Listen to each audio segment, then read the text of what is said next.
নমস্কার বন্ধুরা, সবাইকে জানাই আমার চ্যানেলে অনেক অনেক স্বাগত। তো আজ আমি আপনাদেরকে দেখাবো খুব দুর্দান্ত স্বাদের একটা রেসিপি। সেটা হলো দুধ দিয়ে চাছি, কিভাবে আপনারা বাড়িতেই বানিয়ে নিতে পারবেন। তো চলুন শুরু করা যাক। তো সবার প্রথমে আমাদেরকে নিয়ে নিতে হবে গরুর দুধ, যেটা গরুর দুধে খুব সুন্দর স্বাদ হয়। দুধটা উতলানোর আগে পর্যন্ত আমাদের কিন্তু হাই ফ্লেমে করতে হবে। তারপর যখন দুধটা উতলে আসবে তখন ফ্লেমটাকে আমাদের স্লো করে দিতে হবে। এইভাবে আমাদেরকে কিছুক্ষণ ফুটিয়ে নিতে হবে। আপনারা প্যাকেট দুধও ইউজ করতে পারেন।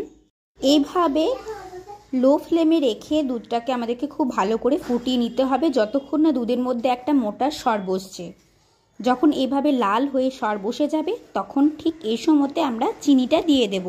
আমি এখানে প্রায় 50 গ্রাম মতো চিনি ব্যবহার করেছি। খুব বেশি চিনি হয়ে গেলে কিন্তু এটা অত্যন্ত মিষ্টি ভাব চলে আসবে। ব্যাস, তারপর চিনিটা দেওয়ার পর কিছুক্ষণ এটাকে নেড়ে আমি কিন্তু এটাকে ফুটতে দিয়ে দেব।